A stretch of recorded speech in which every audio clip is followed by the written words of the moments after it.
नमस्कार दोस्तों, मैं श्याम आप सभी का द टुडे मीडिया में स्वागत कर रहा हूँ। लोकसभा इलेक्शन के छठे चरण की मतदान खत्म हो चुकी है। बस एक चरण की बाकी और जनता ने लगभग अपना फैसला भी सुना दिया है। कौन 2024 में राज करेगा, एनडीए या इंडी गठबंधन। लोकसभा इलेक्शन की शुरुआत से ही एनडीए दावा कर रही है और उनका नारा भी था अब की बार 400 पार। वहीं इंडी गठबंधन भी ये दावा कर रही है कि इस बार इंडी गठबंधन जीतेगी लोकसभा इलेक्शन। वहीं सट्टा बाजार ने साफ तौर पे इसका इंडिकेशन दे दिया है कि इस बार 2024 में भी मोदी सरकार। 400 सीटों की तो गारंटी नहीं दी है, लेकिन सट्टा बाजार का कहना है कि एनडीए की लगभग 275 सीट आएगी। लेकिन एनडीए का दावा है कि 275 बीजेपी की आएगी और एनडीए की 400 प्लस। आइए जानते हैं इसमें कितनी सच्चाई है। कौन बनेगा प्रधानमंत्री 2024 में, नरेंद्र मोदी जी? आपको क्या लगता है इस बार कौन प्रधानमंत्री बनेगा, नरेंद्र मोदी जी या फिर राहुल गांधी जी या केजरीवाल जी या फिर अखिलेश यादव जी, तेजस्वी यादव जी या फिर ममता बनर्जी जी? आखिर कौन बनेगा विपक्ष का प्रधानमंत्री कैंडिडेट? वहीं विपक्ष भी के नेताओं दावा कर रहे हैं, केजरीवाल जी ने कहा है कि 2024 में अगर एनडीए जीतेगी तो नरेंद्र मोदी जी प्रधानमंत्री नहीं रहेंगे, अमित शाह बनेंगे, और योगी जी भी यूपी के सीएम नहीं रहेंगे। ये एक फेक प्रोपेगेंडा है, क्योंकि बीजेपी की पहचान मोदी जी से है। एक बंदा जिसने अकेले फील्ड वर्क से पूरी बीजेपी की डेमोग्राफी चेंज कर दी, वर्ल्ड की सबसे बड़ी पार्टी बना दी, वह है नरेंद्र मोदी जी। लोग जब वोटिंग करते हैं, आप उनसे ये पूछिए किसको वोट किया, कोई बीजेपी नहीं करता, कोई कमल नहीं करता, सभी कहता मोदी। तो मोदी जी एक ब्रांड है, जब तक वो स्वस्थ है देश के प्रधानमंत्री ही रहेंगे। 2024 के रण में एक बार फिर मोदी जी ही जीत कर आ रहे हैं और लगातार 3 बार और सबसे लॉन्ग टर्म के लिए प्रधानमंत्री मोदी जी बनेंगे, क्योंकि बीजेपी कभी ऐसी गलती नहीं करेगी कि अपने ब्रांड एम्बेसडर को अपने से अलग करेगी। और दूसरी बात योगी जी की, तो योगी जी हिंदुत्व के सबसे बड़े ब्रांड है। अगर राम मंदिर बन पाया तो इसके पीछे योगी जी हैं, क्योंकि लोकसभा इलेक्शन में वही जीती है जो यूपी में कम से कम 60 सीट जीती है, और योगी जी ने 2014, 2019 में भी 60 प्लस सीट जीत कर बीजेपी की जीत पक्की कर दी है। तो मोदी जी के बाद कोई प्रधानमंत्री देश का बनेगा तो योगी जी हैं, क्योंकि बीजेपी अपने हिंदुत्व के छवि को बरकरार रखेगी।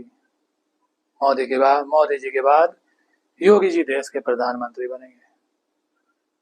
तो इसके लिए आप निश्चिंत रहिए और विपक्ष भी निश्चिंत रहे। अगर मोदी जी हटेंगे तो योगी जी आने वाले हैं। तो हम बात कर रहे थे कौन बनेगा प्रधानमंत्री और क्यों। क्योंकि एनडीए ने ऐसा काम किया 10 साल में जो, और मोदी जी अगर रिटायर होते हैं तो मोदी जी के बाद योगी जी ही पीएम बनेंगे, क्योंकि बीजेपी अपने हिंदुत्व के इमेज से छेड़खानी नहीं करेगी, क्योंकि 100 करोड़ हिंदू का विश्वास ही उन्हें हर बात जीत दिला रहा है। तो हम बात कर रहे थे कौन जीतेगा, एनडीए या इंडी गठबंधन। एनडीए ही जीतेगी, क्योंकि वोटर भी स्मार्ट हो चुके हैं।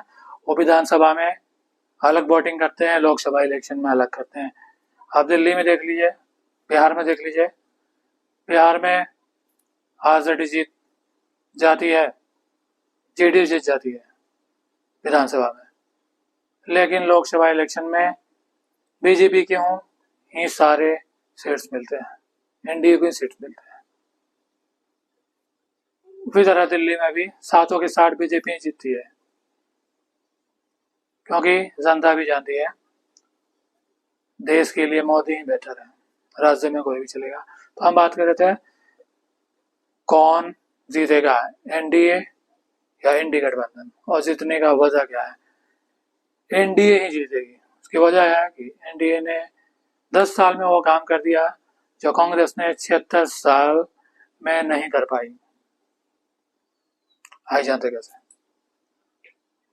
एनडीए ने सबसे पहले, आई जानते हैं एनडीए क्यों जीतेगी, और एनडी गठबंधन बहुत पीछे है, उन्हें बहुत मेहनत करनी पड़ेगी जीत हासिल करने के लिए।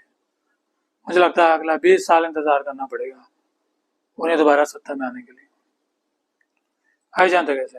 एनडीए ने 10 साल में वो काम कर दिया जो कांग्रेस ने 60 साल में नहीं किया। सबसे पहला राम मंदिर 500 साल का भगवान श्री राम का वनवास खत्म किया, और 100 करोड़ हिंदुओं के आस्था प्रतीक भगवान श्री राम का भव्य राम मंदिर बनकर तैयार हो गया मोदी राज में।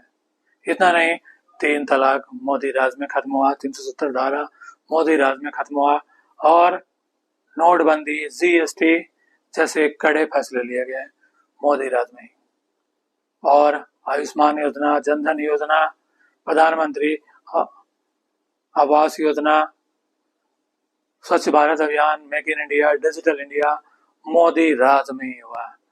नए एम्स बने, सबसे ज्यादा लंबी सड़कें बनी, हाईवे का निर्माण हुआ, फुल इलेक्ट्रिफिकेशन हुआ रेलवे का, भ्रष्टाचार मुक्त हुआ हिंदुस्तान, नक्सलवाद, आतंकवाद लगभग खत्म हो गई, भ्रष्टाचार भी लगभग खत्म हो गई। यही वजह है एनडीए जीतेगी। और एनडी गठबंधन क्यों हारेगी, इसकी वजह यह है कि एनडी गठबंधन, जितने भी पार्टी के नेता, इन्होंने कोई काम किया ही नहीं है पिछले 10 साल में। इस स्टेट में जहां की सरकार है वहां भी उन्होंने काम नहीं किया। क्या है? मोदी विरोध, सनातन विरोध, और फ्री की राजनीति, और जात पात की राजनीति। यही कारण है उनके हार का। फ्री के चक्कर में विधानसभा इलेक्शन में भले जनता उन्हें वोट कर देती है, लेकिन लोकसभा इलेक्शन में कभी भी जनता उन्हें वोट नहीं करती, क्योंकि जनता भी समझदार हो चुकी है। अगर विपक्ष चाहती है कि दोबारा सत्ता में आए तो वो जात पात की राजनीति, फ्री की राजनीति, सनातन विरोधी राजनीति छोड़कर विकास की राजनीति करें, तभी वो दोबारा सत्ता में आ सकती है। कांग्रेस के सबसे बड़े नेता आचार्य प्रमोद कृष्णन ने यह कहा था जब 3 राज्यों में बुरी तरह कांग्रेस हारी थी, गठबंधन राम विरोध में इंडी गठबंधन को ले डूबी। और ये सच्चाई है, जिस देश में 100 करोड़ हिंदू हो, 80% वहां सनातन विरोधी, राम विरोधी बातें करते हैं, वहां कभी जीत नहीं सकते। यही सच है।